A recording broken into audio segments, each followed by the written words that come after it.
High school football season is here, and Sports on Tap has you covered all season long with in-depth coverage and analysis. You won't want to miss our special football shows each Monday of the high school season from 7:30 to 9 p.m.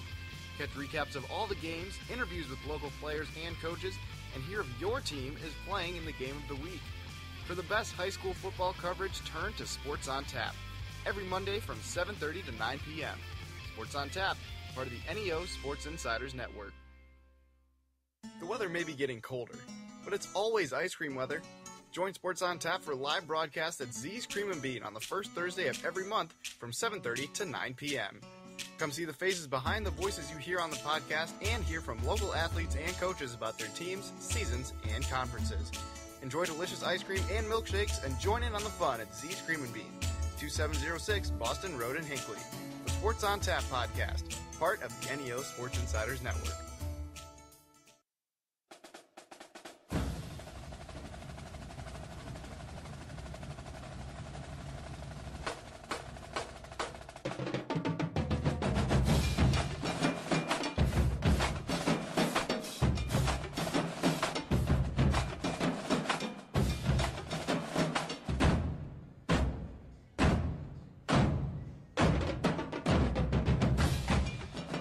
Welcome to Sports on Tap. We're live at Z's Cream and Bean in Hinckley, Ohio, 2706 Boston Road.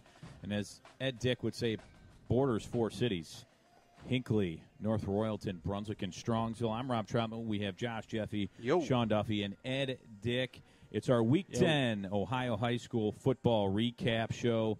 And winding down the season here. Today we're going to talk about the Greater Cleveland Conference in all the conferences, Southwestern Conference, the Suburban League, and recap Week 10. But more importantly, we're going to tell you which teams are in the playoffs and who they're facing. Playoffs? This week. Yeah, playoffs. Playoffs? It's amazing that playoffs are here, Ed Dick.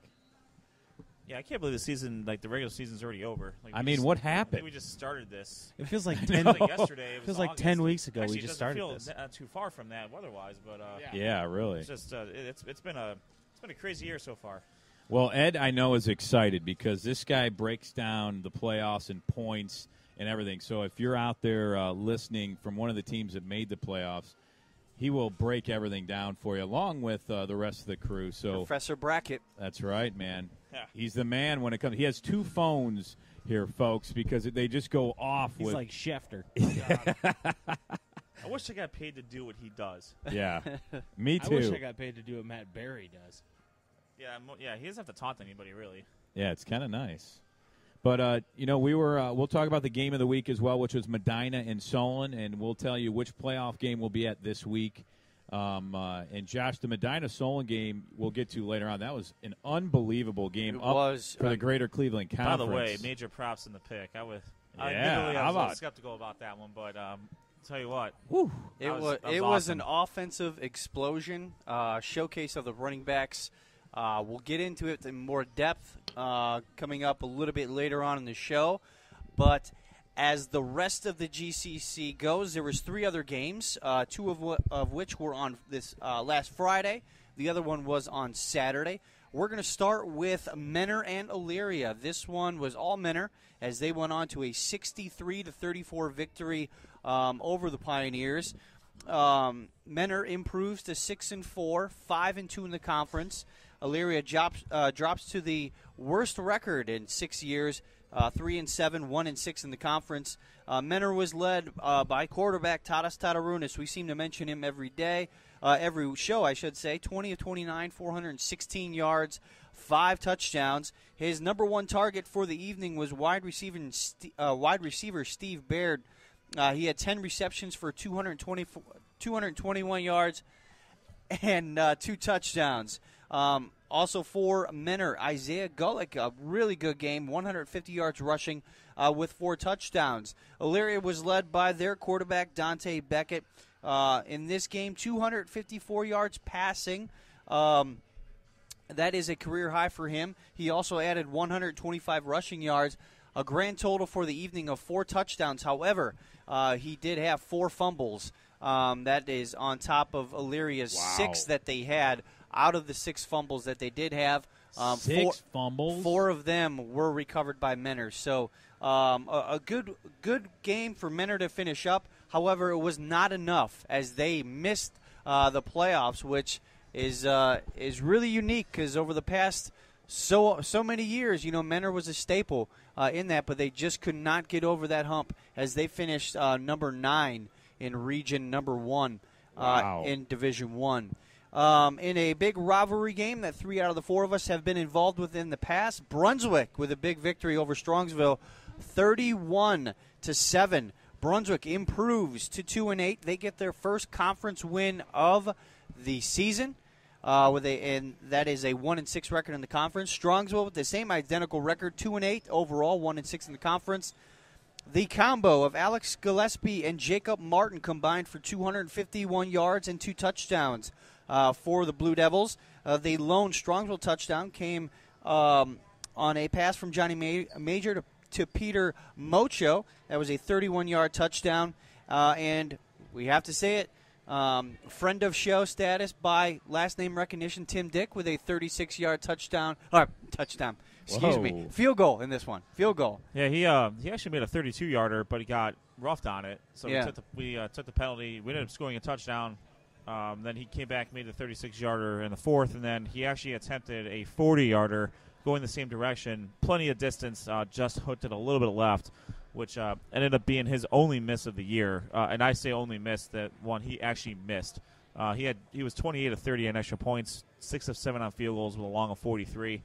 The 2 extra points were blocked, so I don't really count those to him. So he only legitimately missed 1 field goal all year, and it was the last one, 40 yards out in a game that was already out of hand. So a tremendous year by and for those of you who don't know, that's my cousin who Tim Dick is, and I could not be any more proud of his efforts this year. So he'll definitely be tough to replace. Well, I'm not trying to boost Ed, but I think you've done a really great job with the kickers at Brunswick. I mean, there have been some good kickers, and they've been consistent over the years. I mean, you don't maybe give credit to the kickers very much in a show, but, extra points are a huge part of the game, and a lot of times Brunswick kickers really don't miss extra points too much. I appreciate that, and that's the goal, is to kick a lot of extra points, not so many field goals, but it's nice when you have a coach that shows them what not to do, because I sure as heck did that enough when I was playing myself. So, but thank you. We've had some good ones, and I expect next year to be no different. All right, back to Josh. Big win by Brunswick, though. That was very nice to be win. a part of, and just to provide a little bit more color to it. It kind of gives you a little bit of a wonder what might have been had we had everybody on deck the entire year, but. The last 4 games we played tough. It took Euclid, Mentor, and Shaker Heights to the edge and couldn't get over the hump. We finally got over the hump against Strongsville. I mean, is the rivalry you were at the game on the field. Just quickly, how was the rivalry? Was the atmosphere as good as it's been in the past? Atmosphere? No.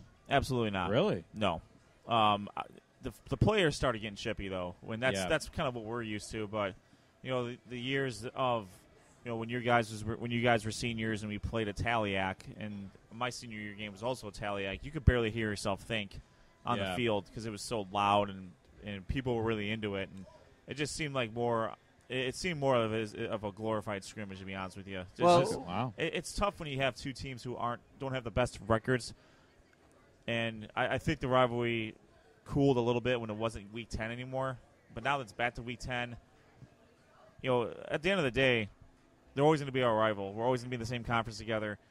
I wish the atmosphere, not only of the Strongsville game, but just at most of the other games, would have been a little bit better.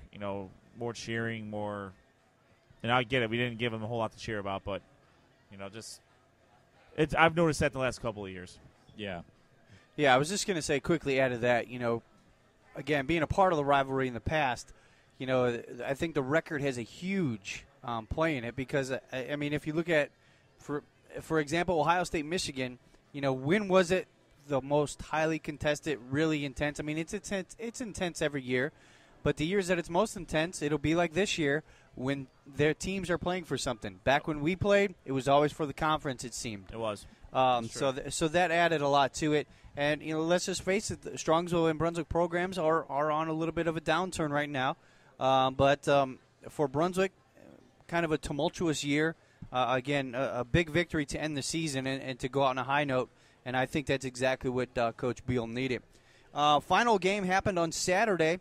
I should say not the final game, but we did mention Solon and Medina. We'll talk about that a little later. But Euclid versus Shaker happened on Saturday. Euclid came away with a 42-26 victory.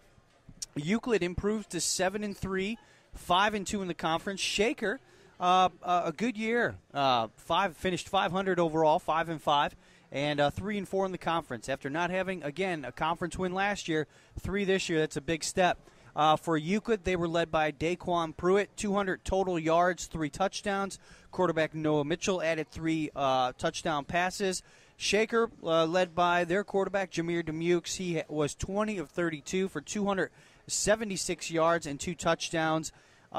Good wide receiving tandem they have there in Shaker. McCall Hills had 11 receptions for 156 yards and a touchdown. Terrence Colvin added 7 receptions for 86 yards and a touchdown. Shaker will miss the playoffs this year, but Euclid is number 7 in Region 1, and they will travel to play number 2, St. Ignatius. We'll have a little bit more to say about this game later on.